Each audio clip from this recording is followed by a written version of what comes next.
Subscribe करें और bell दबाएं ताकि कोई खबर रह न जाए।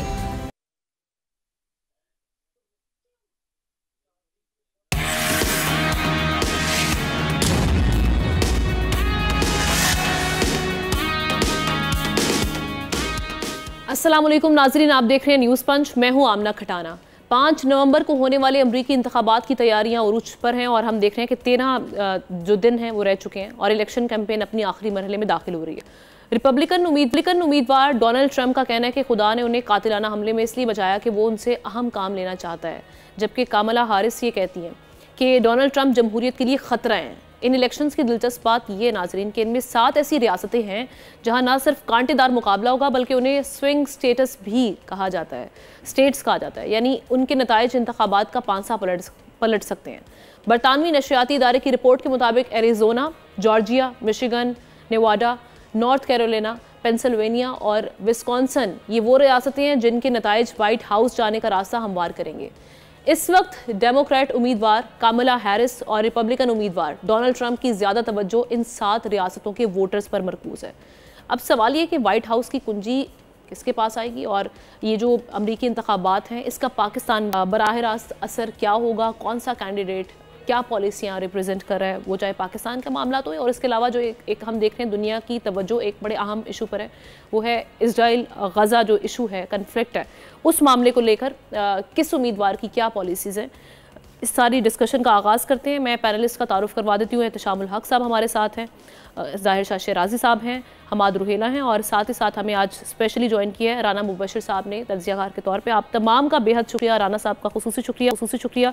एहतशाम साहब, सबसे पहले आपकी जानिब आ रहे हैं, पाकिस्तान के लेंस से अगर इन इंतखाबात को देखा जाए तो किस तरह से देखा जाएगा वो तज्ज़िया, और इसके साथ साथ अभी आपको स्ट्रॉन्ग उम्मीदवार कौन सा दिखाई दे रहा है प्रेसिडेंसी के लिए?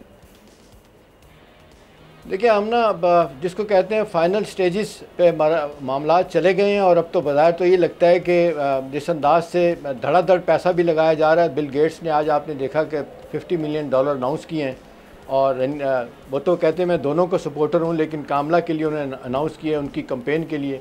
और उसके बाद एलान मस्क तो आप देख रहे हैं $1 मिलियन रोज़ाना की बुनियाद पे खर्च कर रहे हैं। वहाँ तो लीगल है पैसा खर्च करना।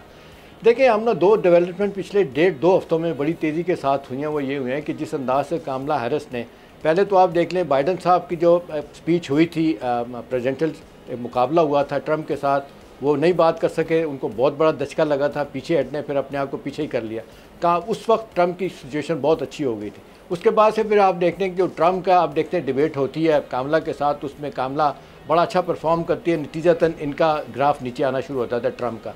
लेकिन 1.5 हफ्तों में जो हुआ, बड़ी डेवलपमेंट्स हुई। लैटिनो अमेरिकन जो थे ना, उन्होंने भरपूर सपोर्ट करने का ऐलान किया ट्रंप के लिए। उसके बाद आप देख लें जो अफ्रीकन अमेरिकन है उन्होंने ऐलान किया, और कल तीसरा अनाउंसमेंट हुई है, वो जो मुसलमान हैं, अरब मुसलमान और बाकी जगहों पे, उन्होंने कहा जी कि हम ट्रंप को वोट करेंगे। अब सवाल ये है कि ये कितनी देर तक रहेगा। 5 आपको तारीख को इलेक्शन होना है। वो जो पहले 2020 में कहा जाता था 13 स्विंग स्टेट थी, वो 7 स्टेट्स रह गई हैं जहाँ पे टफ मुकाबला होगा। उनमें आप देख लें जिस अंदाज से ये बड़ी बड़ी आती हैं, एरिज़ोना है, जॉर्जिया है, उसके बाद मिशिगन है, पेंसिल्वेनिया है, विस्कॉन्सिन है, नॉर्थ कैरोलिना, नेवाडा है। अब वहाँ पे असल मुकाबला जो है ना वहाँ पे होना है। अब देखें जिस अंदाज से वाइट वोट जो है ना वो उनके पास है, क्लर्जी का वोट, और फिर जिस तरह सेम सेक्स मैरिज के ख़िलाफ़, अबॉर्शन के ख़िलाफ़ अगरचे स्टैंड भी लिया, किसी हद तक डाइल्यूट किया ट्रंप ने अपना स्टैंड को, लेकिन इसके बावजूद जो है ना वो उनका सपोर्ट बेस अब बढ़ रहा है। तो बज़ाहिर तो ये लग रहा है कि मुझे ज़ाती तौर पे लग रहा है, और आम तौर पे जितने सर्वे आए हैं इनके जीतने के चांसेस हैं, लेकिन हम ना एंटी ट्रंप है ये आदमी, इसको इतनी आसानी के साथ नहीं आने दिया जाएगा। और फिर आप देख लें 2020 का इलेक्शन वो आज तक एक्सेप्ट नहीं कर सके। उसके बाद उन्होंने जो 6 जनवरी 2021 को पार्लियामेंट पे हमला किया, वो आप देख लें, जिस अंदाज पे सब कुछ किया गया उसको इंसरेक्शन कहा जाता है कि ये तो क़यामत बर्पा की थी इसने, और केसेस उन पे चलने हैं। बहुत से हवालों से उनका आपने देखे, उनकी गिरफ्तारी थी ट्रंप की, उसको अदालतों ने रोका हुआ है, सुप्रीम कोर्ट ने रोका हुआ है। बाय द वे वहाँ पे भी सुप्रीम कोर्ट में भी आमना अपॉइंटमेंट जो है ना वो पार्लियामेंट करती है, और जाते जाते 2 अपना जो जजेस लगवा के गए थे ट्रंप, और उनका पल्ला भारी हो गया, 5 जज उनके हक में हो गए, नतीजतन ये मामला उनके खिलाफ जो जाते जाते रुक गया, वरना इनकी गिरफ्तारी भी हो सकती थी। उन्होंने कहा जी इलेक्शन से पहले नहीं कर सकते। अब सवाल ये है कि जी जो वादे किए गए, एक तो देखें बाइडन के लिए जो सबसे बड़ा नुकसान हुआ, ये गज़ा की जंग जो है ना बंद कराने में नाकाम हुए, यूक्रेन वाला मामला हल करने में नाकाम हुए, और बाइडन अपने ट्रंप बार बार कहते हैं कि जी मैं जिस दिन आऊँगा ये दोनों चीज़ें मैं कर दूँगा, हल कर दूँगा। और आपने देखें जितनी तेज़ी के साथ असला देना शुरू किया। अब परसों की बात है, अमेरिकन तंग आके इतना प्रेशर बढ़ा कि उन्होंने कहा जी कि असला जो है ना इसराइल को नहीं देंगे। तो मेरा ख्याल है ये सारी सूरत हाल देखने वाली होगी कितना फेयर है। वैसे तो बाय द वे इलेक्शन शुरू हो गया है, पोस्टल बैलेट और प्रिजन में जो लोग हैं तकरीबन ये 5 मिलियन से ज़्यादा लोग वोट डाल चुके हैं। लेकिन मुझे ज़ाती तौर पर लग रहा है कि इस वक्त चांसेस जो है ना वो ज़्यादा तेज़ी के साथ ट्रम्प के बढ़ गए, और वो जिस तरीके से और बाकी लोग उनके साथ आ गए हैं, अब देखना है कि एंटी एस्टैब्लिशमेंट क्या उनको आने देंगे। बज़ाहिर तो नहीं लगता, बहुत बड़ा पीपल होगा अगर वो। शाह साहब, आप किस तरह से देख रहे हैं अमरीकी इलेक्शंस? और एक तासुर ये भी पाया जाता है कि जनाब ये इम्प्रेशन मैं चाहूँगी कि ये कितना स्ट्रॉन्ग है। हम देखते हैं कि पाकिस्तान तहरीक इंसाफ के जो वोटर सपोर्टर्स हैं उनका ये मानना है कहीं ना कहीं कि ट्रंप साहब आएंगे तो कहीं ना कहीं पीटीआई को एक पुश मिलेगा, वो फिर हम उसको आगे देखेंगे पाकिस्तानी सियासत में। ऐसा आप समझते हैं कि ऐसा, और ये क्यों इतनी उनसे उम्मीदें लगा कर बैठे हुए हैं? ऐसे मामला क्या है बेसिकली?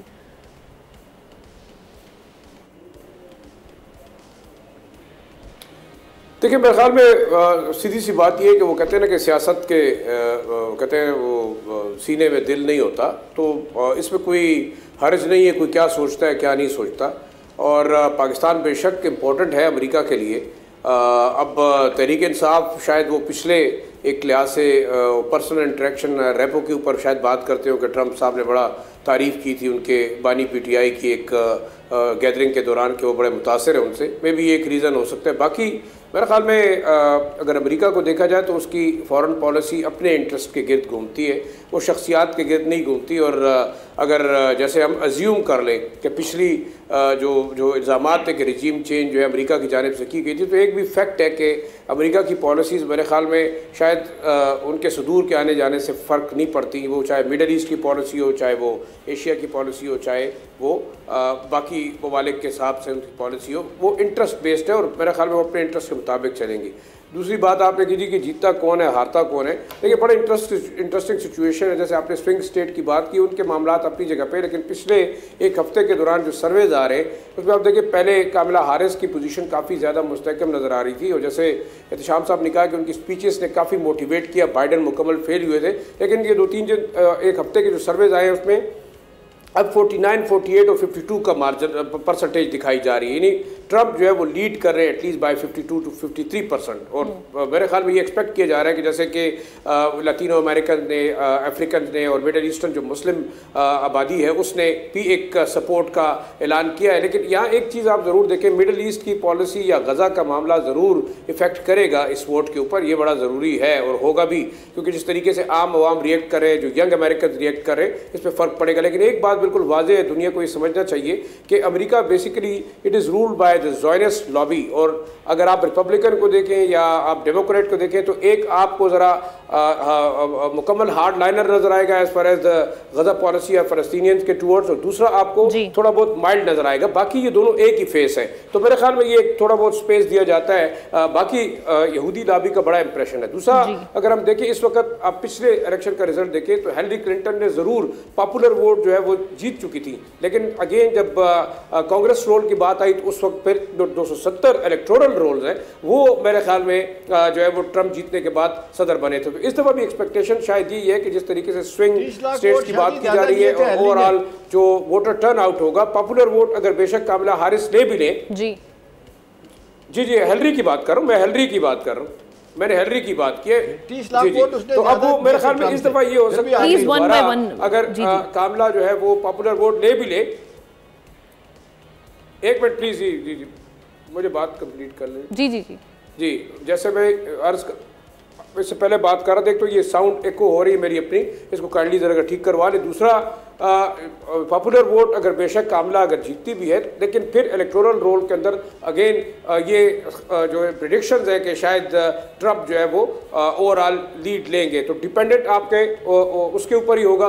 लेकिन देखिए इस वक्त आप कुछ भी नहीं कह सकते। पिछले इलेक्शन के अंदर, अमेरिकन इलेक्शन के अंदर भी इल्जामात लगे कि जनाब जो है वो धांधली हुई, आपकी जो इलेक्ट्रॉनिक वोटिंग के अंदर जो है गड़बड़ की गई, रशियन इन्वॉल्वमेंट रही, तो ये तमाम चीज़ें होंगी। लेकिन देखिए विजिबली 3 चीज़ें बड़ा इफेक्ट करेंगी, एक यूक्रेन, दूसरा आपका मिडल ईस्ट, तीसरा जो है टूवर्ड्स हम कह सकते हैं ओवरऑल का एंटी चाइना जो पॉलिसी है वो डिपेंड करती है, क्योंकि अमेरिकन देख रहे होंगे ओवरऑल जो उनके पॉलिसी मेकर्स हैं कि कौन सा सदर बेस्ट इनको परफॉर्म करके दे सकता है। और मेरा ख्याल है बाइडेन एडमिनिस्ट्रेशन एशिया और सेंट्रल एशिया के अंदर भी परफॉर्म नहीं कर सका, यूक्रेन जंग को भी एक लिहाज से हम समझते हैं कि अमेरिकन का लॉस है, और मिडल ईस्ट के अंदर जो जंग जारी है जिस तरीके से ओपन बाइडेन एडमिनिस्ट्रेशन ने। राणा साहब आप क्लियरली सुन पा रहे हैं, तो काइंडली अपना पॉइंट इस हवाले से कंटिन्यू कीजिएगा। ये जो अमेरिका पाकिस्तान ताल्लुकात हैं इलेक्शंस के बाद, इसको किस तरह से देख रहे हैं? देखिए, ये अगर कहा जाए कि जनाब अमेरिका जो है या ट्रंप आएगा, जैसे कि वहाँ पे सारे जो इमिग्रेंट्स हैं जिनको हम एशियंस कह लें या Pakistani, most of the time जो ज़्यादा तादाद में है वहाँ पे पाकिस्तानी है। पाकिस्तानियों ने अपना जो टिल्ट है, अपना जो रुख है वो मोड़ा हुआ है ट्रंप की तरफ, और उन्होंने नथी किया हुआ है सब कुछ कि ट्रंप आएगा तो यहाँ पे इमरान खान को शायद रिलीफ मिल जाएगा। आई पर्सनली थिंक कि वो रिलीफ मिलेगा या नहीं मिलेगा, that's a separate thing. Interest पे चलती हैं स्टेट्स के, उनका इंटरेस्ट क्या है इस वक्त, अमेरिका का क्या इंटरेस्ट है, या उस वक्त जब अगर Trump if he makes it तो उस वक्त ट्रंप का क्या यहाँ पे इंटरेस्ट होगा। वो इंटरेस्ट के तौर पे चलते हैं, किसी के इंडिविजुअल्स के हिसाब से नहीं चलते। वो बहुत पुरानी बातें हो गई हैं कि जब इंडिविजुअल्स होते थे उनके साथ जब टाई होते थे, वो अयूब खान का दौर हो या उससे आगे पीछे के हो, वो एक अलग स्टोरी है। But now they will go by their interest. उनका इंटरेस्ट क्या है? What is the American interest? If the Americans have an interest in Pakistan, they will go out of the way. If they don't have an interest in Pakistan, they'll not like look up to you even. You know, वो आपका interest के हिसाब से चलेंगे। हाँ, जो भी आ जाए, ट्रंप आ जाए या कामला आ जाए, जो भी आ जाए, सिर्फ मसला ये है कि रिपब्लिकन्स के साथ कभी आपकी बनी नहीं है। आपके साथ जो आपका प्रीवियस के पास्ट का इंटरेस्ट है या हिस्ट्री है, let me put it this way, history आपकी ये कहती है कि रिपब्लिकन्स आपको कभी सूट नहीं किए, but this is for the first time कि आपको रिपब्लिकन सूट करे, सिर्फ इसलिए कि वहां पे मेजॉरिटी जो बैठे हुए पाकिस्तानी, उसने अपना जनाब टिल्ट कर लिया टुवर्ड्स ट्रंप एंड सेइंग और hoping they're pinning their hopes कि जनाब वो किसी ना किसी तरीके से यहाँ पे रिजल्ट्स पे कोई इंपैक्ट आएगा, कीपिंग इन व्यू के उनके जो वोटर्स है पाकिस्तानी वहां पर?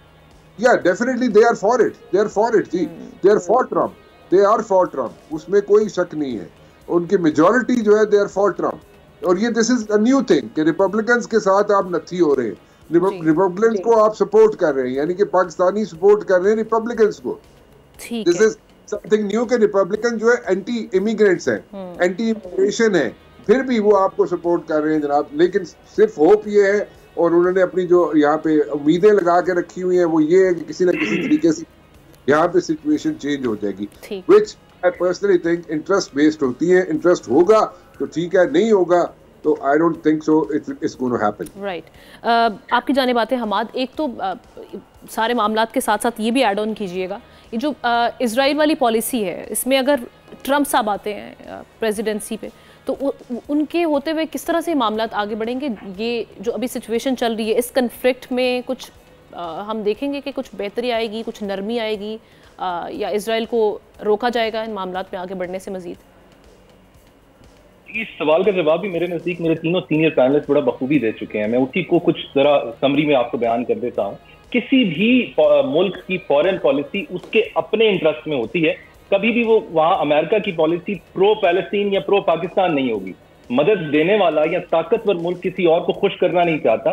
मदद लेने वाले ममालिक जो हैं, उन्होंने उनकी जो पॉलिसीज होती हैं वो कैंप बेस्ड पॉलिसीज होती हैं, उन्होंने लोगों को खुश करना होता है। तो फॉरेन पॉलिसी के ऊपर मेरी भी यही राय है कि बहुत ज्यादा फर्क नहीं आएगा और बहुत ज्यादा हाई होप्स इसके बारे में नहीं रखनी चाहिए। हाउएवर हम ग्लोबल रेजिडेंट्स हैं, ग्लोबल विलेज में रहते हैं, तो फर्क तो जरूर पड़ता है। हमें इस इलेक्शन पे जरूर नजर रखनी चाहिए, सीखना चाहिए इसके बारे में।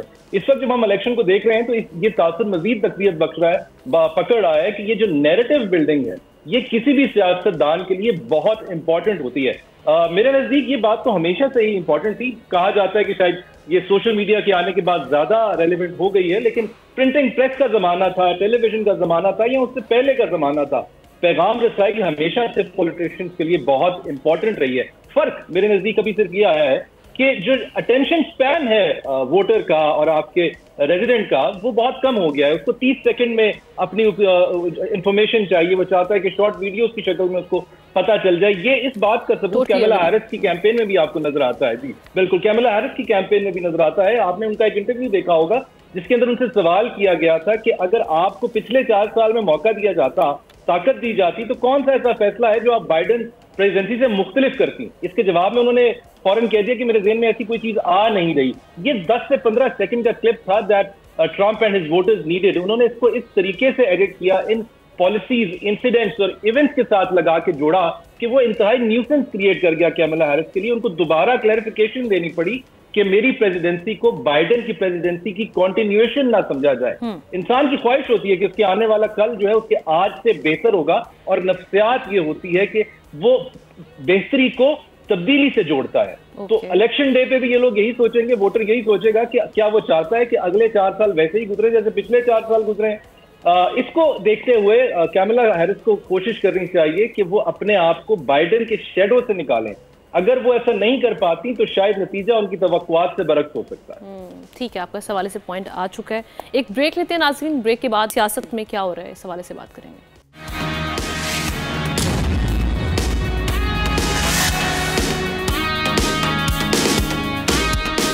Welcome back. जिस चीज़ के हवाले से हम देख रहे थे, एक डिस्कशन का सिलसिला पाकिस्तानी सियासत में जारी था, वो थे जी कि अगले चीफ जस्टिस कौन होंगे। अब चूँकि हमने देखा 26वीं आईनी तरमीम के बाद मामला कुछ मुख्तलिफ हो चुके हैं, और इस वक्त पहली बार तारीख में ऐसा हुआ है कि पार्लिमानी कमेटी ने अगले चीफ जस्टिस की नॉमिनेशन की है। और अब जो 3 जजेस थे, 3 सीनियर मोस्ट जजेस, उनमें से किसी एक का इंतखाब होना था। तीसरे नंबर पर आते हैं सीनियरिटी के लिहाज से जस्टिस याह्या आफरीदी, और इनका नाम हम देख रहे थे कि जब 26वीं आईनी तरमीम की बहस छिड़ी थी उस वक्त से चल रहा था कि जी हुकूमत इनको लेकर आना चाहती है, और हुकूमत पाकिस्तानी अवाम और जितने भी हम देख रहे थे कि सियासी नाक़िदीन हैं उनकी उम्मीदों पर पूरा उतरते हुए उन्होंने जस्टिस याह्या आफरीदी का नाम फाइनली दे दिया है।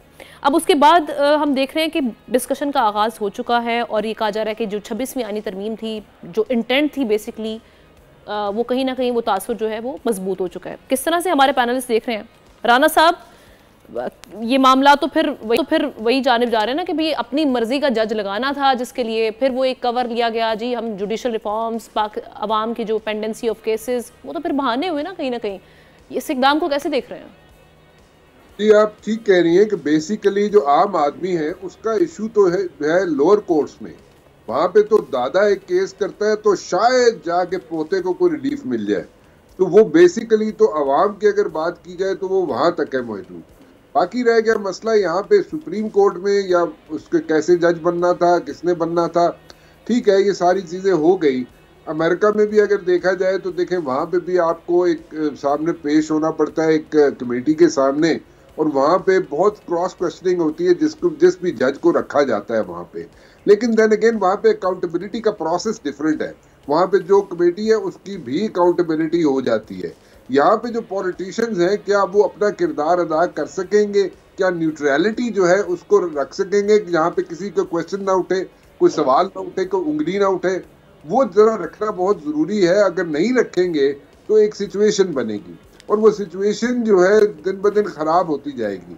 अभी इसमें इस 26वीं तरमीम पे आप रुके मत, अभी 27वीं तरमीम भी आने वाली है, वो भी अभी आ जाएगी कुछ ही दिनों में आपके सामने। वो बहस हम शुरू हो जाएंगे, आप भी वो बहस शुरू कर रही होंगी, हम लोग भी बैठ के टीवी पे उसी पे बहस कर रहे होंगे, और 27वीं तरमीम जो है दैट इज ऑन इट्स वे, और वो भी आनी है। और ये जो तरमीम है इसके अंदर जो चीजें निकालनी है या इसके अंदर मजीद ऐड करनी है वो भी डाली जाएंगी। So there is a lot of like lot of things are happening behind the scene.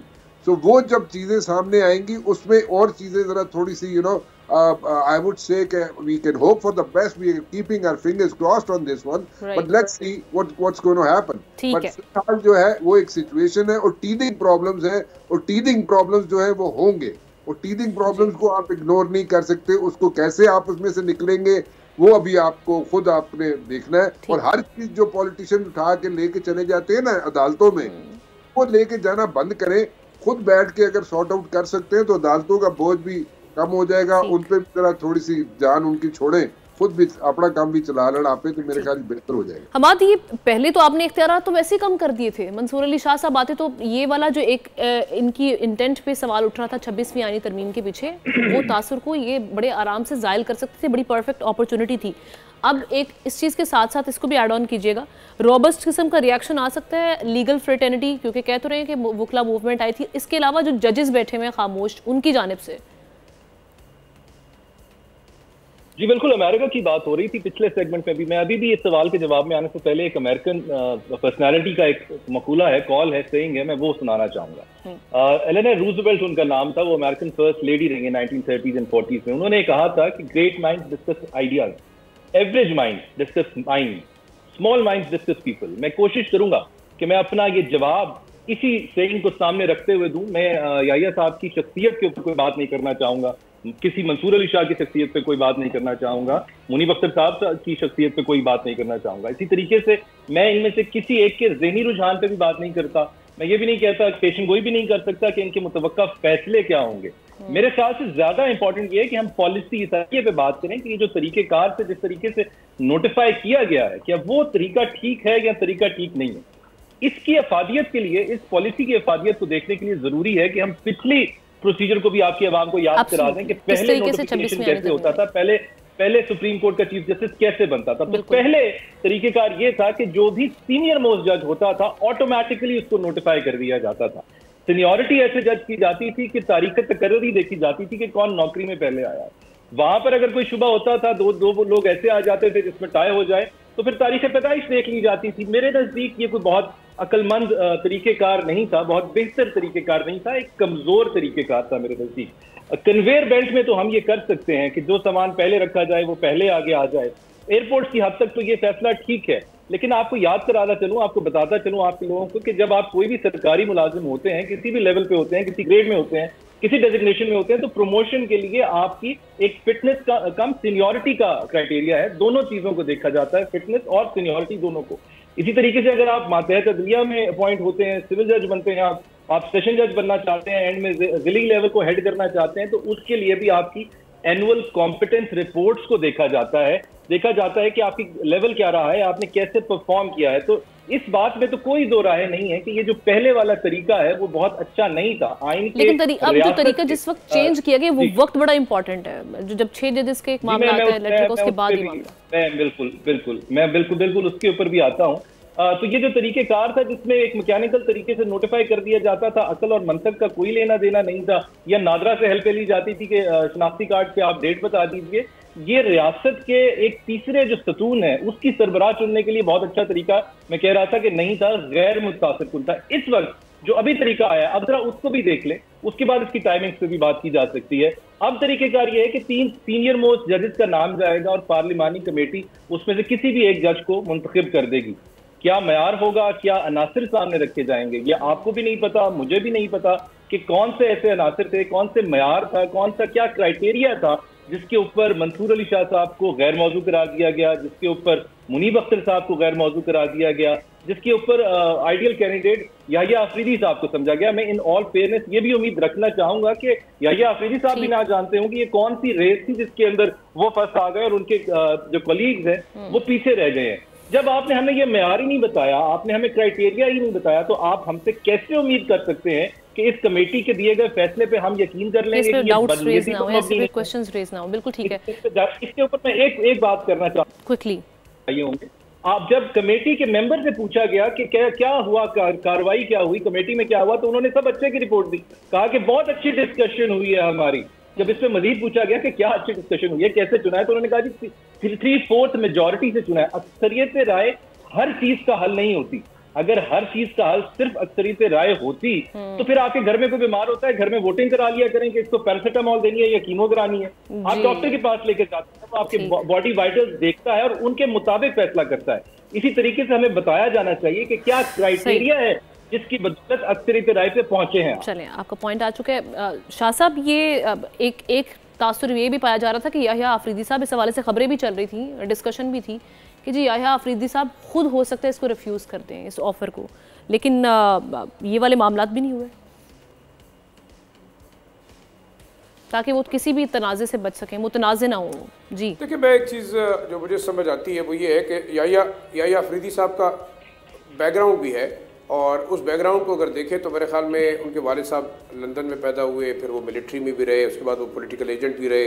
Yahya साहब खुद एचएसएन कॉलेज से पढ़े हुए हैं, लाहौर कॉलेज से जो पढ़े हुए हैं। ओवरऑल देखा जाए तो बाकी चीज़ें भी मैटर करती हैं, और हम देखते रहे कि माजी में भी आपके ब्यूरोक्रेट्स और बाकी जो टॉप जजेज़ हैं वो एचएसएन कॉलेज और इन्हीं इदारों के से हो के थ्रू वेट हो के चलते रहे। एक फैक्टर तो ये भी हो सकता है कि शायद वो कोई ज़्यादा ओवर क्वालिफाइड होंगे, मे बी ये कमेटी के पास अब खुद ही एक क्राइटेरिया होगा। लेकिन मैं ये समझता हूँ कि आपने क्या किया कि आपने पार्लिमानी कमेटी बिल्कुल इंपॉर्टेंट है, लेकिन क्या आप जुडिशरी को ताबे कर दिया हमने सियासतदानों के।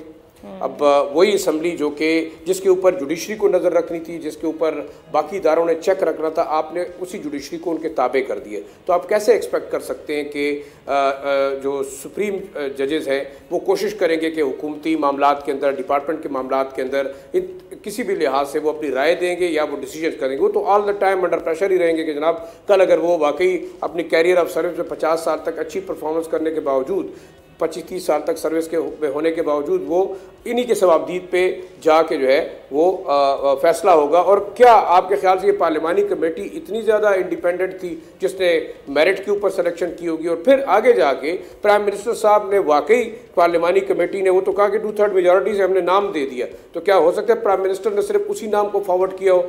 अब देखिए, ये तमाम सवालात ऐसे हैं कि ये तमाम एक डूबियस किस्म का प्रोसेस रहा है। अब अच्छा है बुरा है, हुकूमत ने क्राइटेरिया बना दिया है, वो जस्टिफाई कर रही है कि हमने से पार्लियामेंट से मंजूर किया है, इसके रिपरकशंस होंगे। देखिए, जब आपके लायर्स कम्युनिटी है वो इसके ऊपर डिवाइडेड है, आईसीजे ने बाकायदा इसके ऊपर जो है वो एतराज़ उठाया है कि कुछ इसके अंदर शिकें ऐसी हैं जिसमें जुडिशरी की जो पावर है आपने उनको क्लिप किया है। लेकिन मैं ये एज्यूम हमें नहीं करना चाहिए, हो सकता है कि जस्टिस याहिया अफरीदी साहब जो है वो फैसले करें वाकई मेरिट के ऊपर। अब हुकूमत मतलब वी कैन नॉट एक्सपेक्ट कि वो शायद हुकूमत की फेवर में जो है वो किसी तरीके से फैसले करेंगे। और जस्टिस मंसूर अली शाह के ऊपर जो इल्ज़ाम था कि शायद वो आके एक खास पार्टी के हक में जो है वो फैसले करेंगे, ये भी एक बड़ा गलत तासुर था। मेरे ख्याल में तासुर को दूर करना चाहिए, और ये पॉलिटिशियंस का अपना खौफ है, अंदरूनी खौफ है। खौफ क्यों है? एक पार्टी भी खौफजदा है, दूसरी भी खौफजदा है, तीसरी भी खौफजदा है। मैं ये समझता हूँ, मेरे ख्याल में देखें, ये एक आपका जो सोसाइटल एलीट का एक सिस्टम है ना, ये चाहते हैं कि वो तमाम उम्र हुक्मरान रहे, तमाम उम्र हुकूमत में रहे, और फिर वो पॉलिटिशियन जो खुद जो है वो किसी भी लिहाज से बाय हुक एंड क्रुक आके असेंबलीज के अंदर बैठे हैं, आप उनसे एक्सपेक्ट कर सकते हैं कि वो सेनेट खुद कंप्रोमाइज्ड है। तो क्या वो जजेस जो है वो मेरिट पे अपॉइंट करेगी? मैं डाउट करता हूँ। एग्जैक्टली। एहतशाम साहब, ये हुकूमत ने अपने लिए फिर एक मुश्किल खड़ी कर दी है, मामलात को खुद मुतनाज़िर बनाया जा रहा है। इन मामलात को क्यों हम देख रहे हैं कि नए से नए मामलात को खोल दिया जाता है अपने लिए, कोई नया कट्टा सामने आ जाता है। अब ये लीगल फ्रेटर्निटी तो कहीं रिजेंटफुल हो गई इस मामले पे। फिर देखिए, हम लोग 2-3 चीज़ें हैं। पहली बात तो यह कि अभी अकाउंटेबिलिटी की बात की थी राना मुबशर ने, तो अमेरिका में वो एक ब्लैक जज हैं, क्लेरेंस मेरा उनका नाम है, सुप्रीम कोर्ट के जज हैं, फंसे हुए हैं। एक अमीर दोस्त था उनका, बिजनेसमैन, उनके जहाज़ पे बैठ के कहीं घूमे फिरे कि जाके याशी की उन्होंने, तो आज तक भुगत रहे हैं। हमारे यहाँ देखना, मुज़ाहिर नकवी साहब जिस अंदाज से उनको हटाया गया, उन पर इल्ज़ाम बड़े सीरियस नौयत के थे, परवेज़ इलाही से ज़ाती ताल्लुकात और पता नहीं केसेस आगे पीछे करते थे, क्या हुआ? उनको सिर्फ हटा दिया गया। इससे तो कोई बात नहीं बनेगी ना। अभी तो तय किया इन्होंने कि जी परफॉर्मेंस बेस्ड सारी चीज़ें होंगी, हम देखेंगे, अकाउंटेबिलिटी होगी, वो तो वक्त बताएगा क्या होगा। अब 2 चीज़ें आमना बड़ी अहम है। पहली तो बात यह है कि जी जिस तरीके से आप देख लें कि ये मुझे तो लगता है 26वीं आनी तरमीम पहला एक बड़ा टेस्ट था कि ये जो नई अपॉइंटमेंट करनी थी वो अपॉइंटमेंट हो गई है। अब ऑन अ लाइटर नोट, वैसे पीएमएलएन का एक रिकॉर्ड रहा है, जब भी वो इस तरह के मामलात में पड़ती है वही उनके गले में पड़ जाते हैं मामलात आगे जाके। आप ना देखें, ये अपना आदमी कल्चर है। मैं आपको बताऊं, यही बानी पीटीआई करते थे, फैज़ हमीद के साथ मिल के प्लान, सब कुछ भूल गए थे कि जी यही मुझे बचाएंगे या नए आर्मी चीफ बनेंगे। वो भी अपना आदमी कल्चर, यही अपना आदमी कल्चर पीएमएलएन का, पीपल्स पार्टी का, सबका ही है। इस तरह देख रहे होते हैं। अब देखें ना, आइन के मुताबिक अफरीदी साहब की अपॉइंटमेंट हो गई। अब जिस अंदाज से कहें, अब वो जो 3 दिन पहले होनी थी 3 दिन पहले होगी, अगरचे महीना पहले भी हो जाया करती थी। अगला सवाल यह है कि जी जिस अंदाज से पार्लियामेंट की डोमिनेशन साबित होगी और बाकायदा यूँ कहना चाहिए कि जी अब जुडिशल अपॉइंटमेंट जो है ना वो सारी की सारी उस पर पार्लियामेंट का कंट्रोल होगा, बालादस्ती होगी। ये तो हो गया पाकिस्तान की तारीख में बाय द वे पहली मरतबा पार्लिमानी कमेटी ने ये चीफ जस्टिस को मुकर्रर किया नए को। अब अगला सवाल ये कि जी क्या ये मौजूदा सेटअप चलेगा, ये माना जाएगा। अभी जिस अंदाज से मेरा ख्याल है 5-6 बार कौंसलें हैं, KP की है, सिंध की है, लाहौर की है, बावलपुर की, उन्होंने तो वेलकम कर दिया। आज जस्टिस आयशा मलिक साहबा ने 2-3 केसेज उनके पास आए, उन्होंने कहा कि जी ये तो आईनी के बेंच के पास जाएंगे, तो एक्सेप्टेबिलिटी वहाँ पे भी नज़र आ रही है। अब सवाल है कि मुनीब अख्तर साहब, मंसूर साहब का क्या फ्यूचर होगा। बहुत लोगों का ख्याल है कि जी चले जाएंगे, लेकिन लोग साथ ये भी कह रहे हैं कि आलिया नीलम जो चीफ जस्टिस हैं अपना लाहौर हाई कोर्ट की, उनका जब लगाया गया था तो 2-3 सीनियर लोग थे, वो चले जाएंगे, 12 वो नहीं गए, उनके अंदर ही काम कर रहे हैं। अब सवाल ये कि पाकिस्तानी सियासत में आमना ये जिसका जोर चलता है वो अपनी बात बनवा लेता है। अब असल बात यह है कि PTI को अपने आप को ठीक करना है कि नहीं ठीक करना।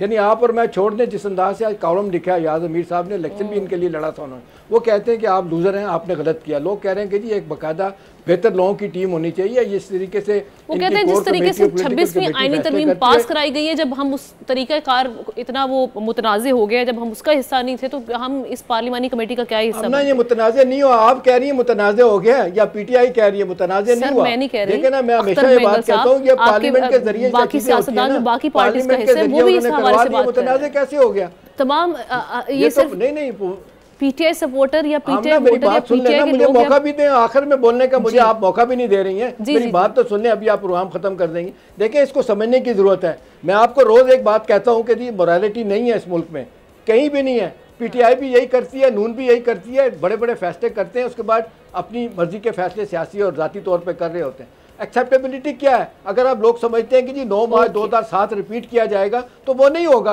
वकला की तारीख का। उस तक एस्टैब्लिशमेंट साथ खड़ी थी तो इसलिए हो गया। अभी वकला जिस तरह बटे हुए हैं क्या कर लेंगे, लेकिन कुछ नहीं करेंगे। सबसे बड़ी आपका पॉइंट आ गया, बार एसोसिएशन के साथ खड़ी है। ब्रेक के लिए हमें कहा जा रहा है। राना साहब का मैं शुक्रिया अदा करूंगी पर आपने ज्वाइन किया। बाकी हमारे गेस्ट हमारे साथ रहेंगे, अगली स्टोरी पर बात करेंगे ब्रेक के बाद।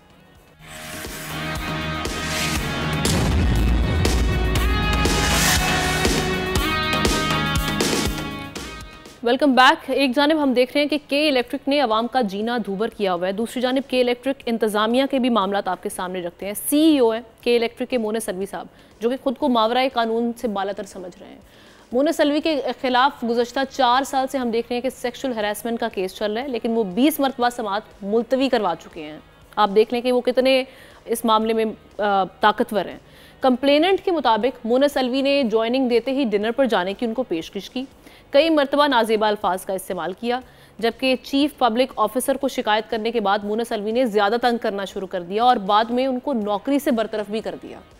अब सवाल ये है कि क्या CEO के इलेक्ट्रिक मोना सलवी के खिलाफ कोई कार्रवाई अमल में लाई जा सकेगी, या जिस तरह से अभी मामला चल रहे हैं 20 बार समाअत मुलतवी करवा देना, क्या हमारा जो कानून है वो जो एक मामला हम सामने रखते हैं कि जी ताकतवर के लिए और है और कमज़ोर के लिए और है, इस मामले को कभी हम स्टॉप लगा सकेंगे? एहतशाम साहब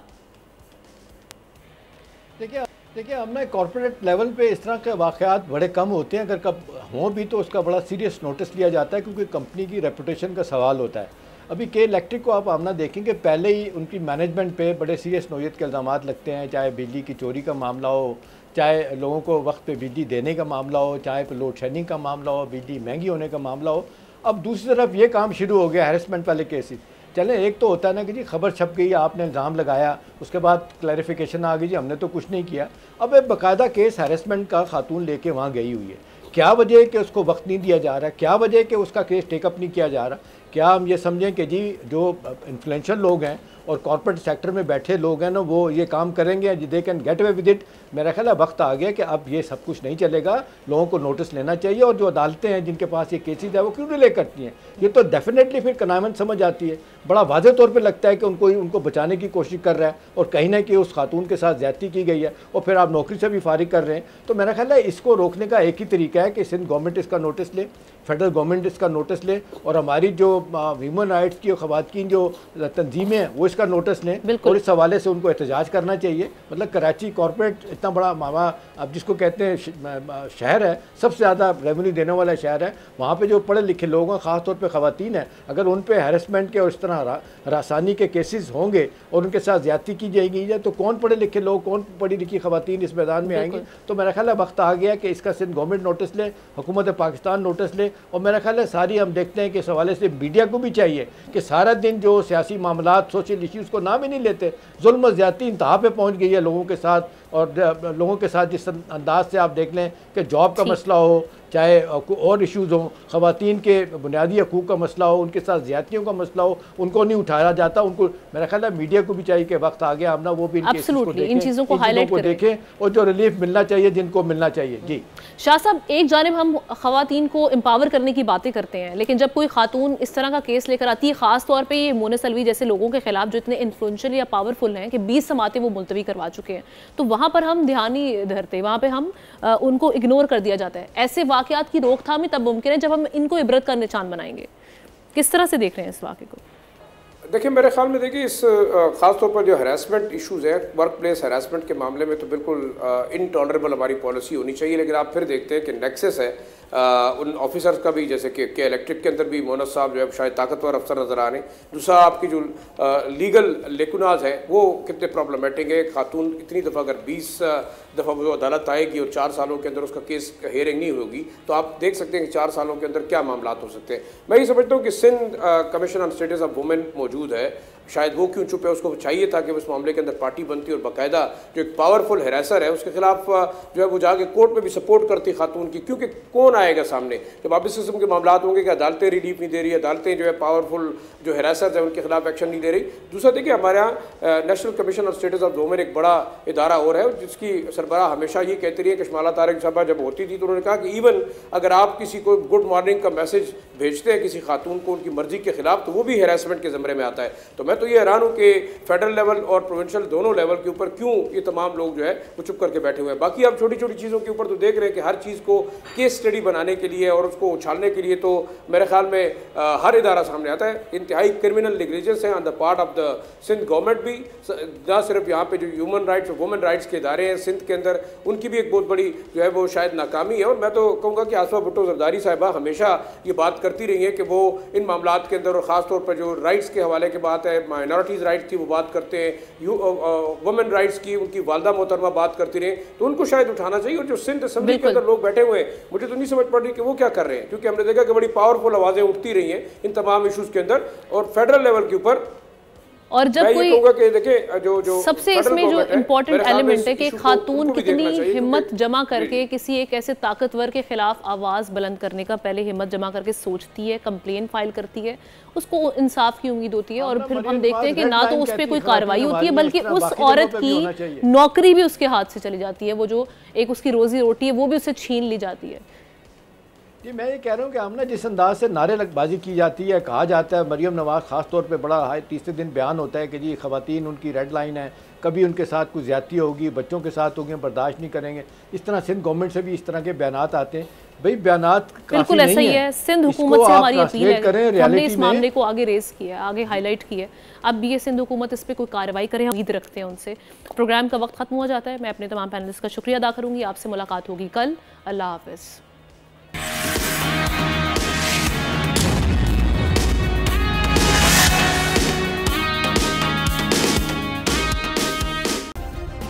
सब्सक्राइब करें और बेल दबाएं ताकि कोई खबर रह न जाए।